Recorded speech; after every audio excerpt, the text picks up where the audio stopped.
शिव की मूर्ति और तस्वीर में उनके शरीर का रंग नीला होता है, लेकिन ऐसा क्यों है?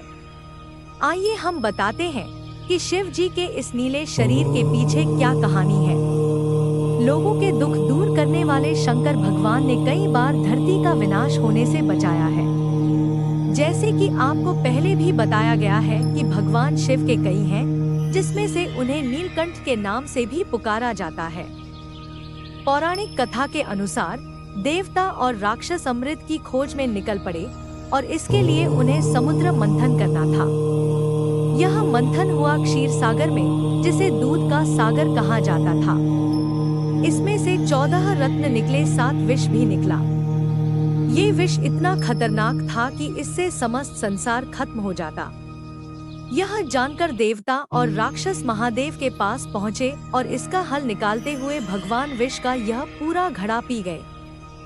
मगर उन्होंने यह विष निगला नहीं और इसे उन्होंने अपने कंठ में ही रखा, जिसके बाद उनका कंठ नीला पड़ गया। यही कारण है कि लोग उन्हें नीलकंठ बाबा के नाम से पुकारते हैं। शंकर भगवान से जुड़ी हर चीज के कोई न कोई मायने जरूर होते हैं। ठीक इसी प्रकार उनकी जटाओं से बहने वाली गंगा के पीछे भी एक कथा है। बच्चों, आपकी जानकारी के लिए बता दें कि गंगा नदी पहले पृथ्वी पर नहीं थी, वह स्वर्ग लोक में बहती थी। ऐसा क्या हुआ जिसकी वजह से गंगा मैया को पृथ्वी पर आना पड़ा? हम आपको बताते हैं कि आखिर इसके पीछे की कहानी क्या है। तो गंगा माँ को शास्त्रों में देवी कहा गया है। भागीरथ नाम के एक प्रतापी राजा थे और वो चाहते थे कि उनके पूर्वजों को जीवन मरण के दोष से मुक्त कर दें और इसके लिए माँ गंगा पर धरती को आना होगा।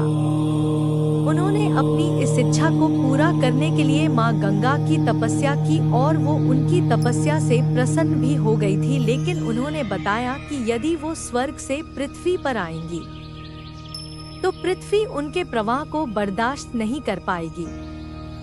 यह बात सुनकर भागीरथ विचार में पड़ गए कि माँ गंगा को धरती पर लाना कैसे संभव होगा। फिर उन्होंने भागीरथ शिव की तपस्या की और उन्हें प्रसन्न भी कर लिया।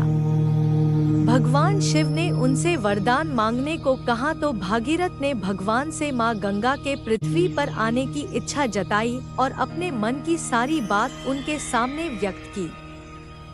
फिर क्या था, सबके दुखों को दूर करने वाले शंकर भगवान भागीरथ की इच्छा को कैसे न पूरा करते। जैसे ही माँ गंगा पृथ्वी पर आने लगी, प्रभु ने उन्हें अपनी जटाओं में धर लिया और फिर उनकी जटाओं से गंगा मैया 7 धाराओं में प्रवाहित हो गई।